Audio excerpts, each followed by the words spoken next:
Bunga bakawali biasanya dijumpai dengan kelopak berwarna putih bersih.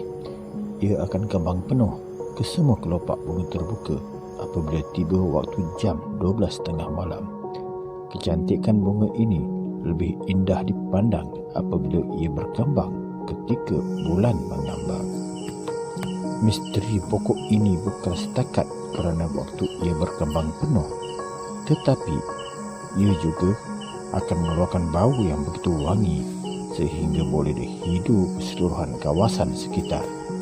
Ada yang mengatakan baunya seolah-olah minyak wangi ataupun bedak talkom yang mengasyikkan. Bunga bakawali sangat wangi sehingga menusuk hidung, tetapi bau wangi ini akan sedikit demi sedikit hilang bila matahari menjelma.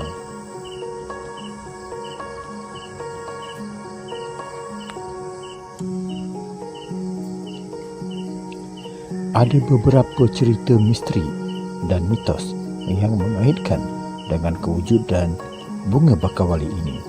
Asal-usul bunga ini juga menjadi misteri. Namun, ramai yang mengatakan ia datang dari gurun, memandangkan ia adalah tumbuhan spesies kaktus berbunga. Bunga bakawali dikatakan membawa tuah dan rezeki kepada tuan punya bunga.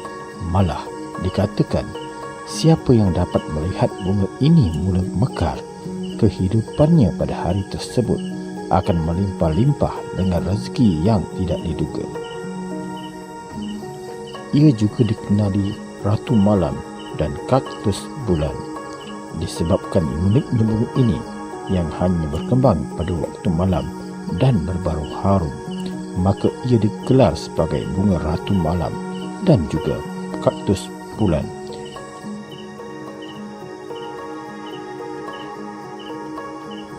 Dikenali Ratu Malam dan Kaktus Bulan disebabkan uniknya bunga ini yang hanya berkembang pada waktu malam dan berbau harum, maka ia digelar sebagai Ratu Malam.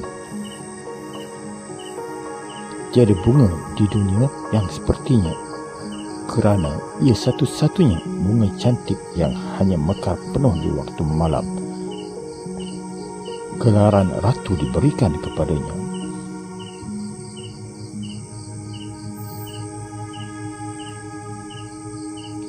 Bunga bakawali dikenali oleh masyarakat Jawa di Indonesia sebagai bunga Wijaya Kusuma.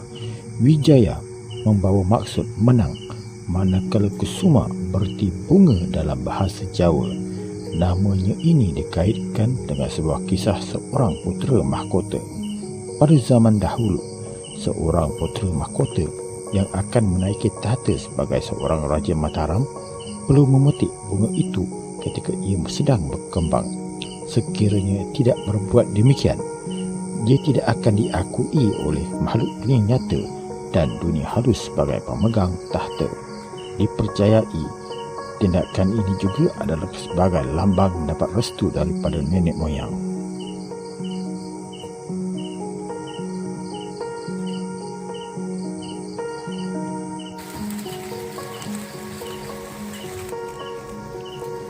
Agak misteri sebenarnya, walaupun bunga ini cantik dan mengeluarkan bau yang wangi, tidak ramai yang mahu menanam pokok ini di halaman rumah. Malah, ia bukan menjadi pilihan untuk tanaman lanskap. Menurut setengah pandangan, pokok ini hanya disesuai ditanam oleh orang tertentu sahaja. Hanya orang berhati mulia sahaja yang akan menyebabkan pokok bakawali mengeluarkan bunga.